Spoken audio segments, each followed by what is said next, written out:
Google just got hit with a $170 million fine. The Federal Trade Commission says that YouTube, which is owned by Google, collected personal information from minors without their parents' consent.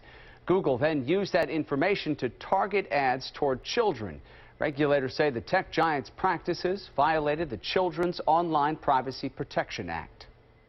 They can't market their ability to get child viewers on the one hand and disavow knowledge that children are using their service on the other.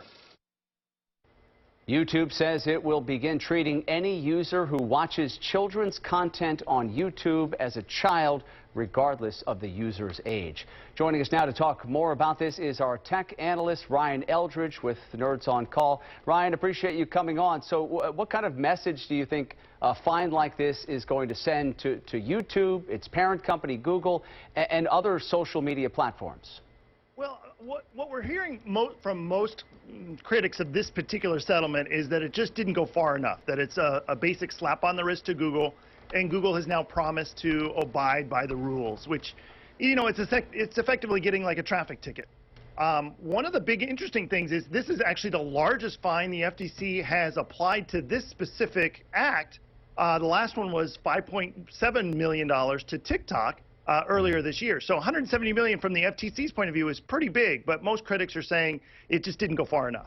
And YouTube was allegedly using the data that they gathered from children on the website to then target them with ads, and they're accused of really marketing their platform to advertisers as a top destination for children. How is it that they were doing that? So in a lot of social media platforms, they ask for your age before you can sign up for an account. Facebook gets away with it by not allowing anyone under the age of 13 on the platform. So younger users often come in and create an account and lie and say they're older than they are. And so Facebook gets away with being able to track children online that way.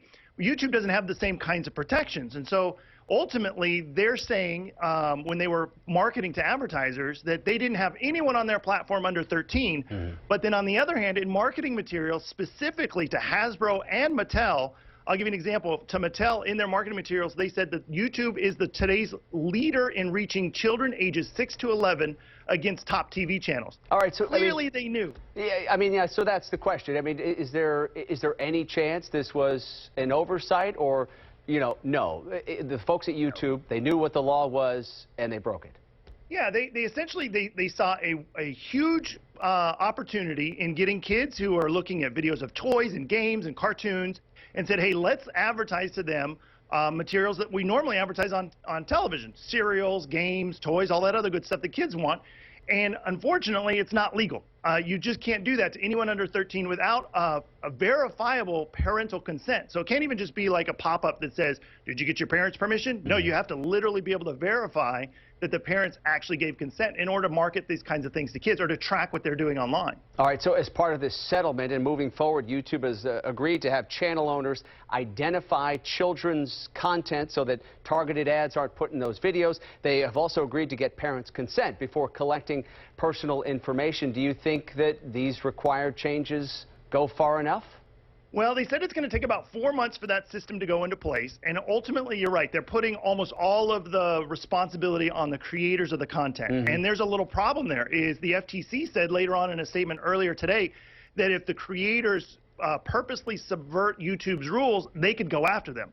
Well, that's a big problem for YouTube because YouTube relies on the creators. If the creators are getting sued and fined by FTC for maybe not clicking a checkbox, everyone's going to abandon the platform. YouTube has a big problem with a collapsing economy at that point. So it's going to be complicated. Google says they're going to be using machine learning or AI to identify videos that have games, that may be toys, things that are directed towards children.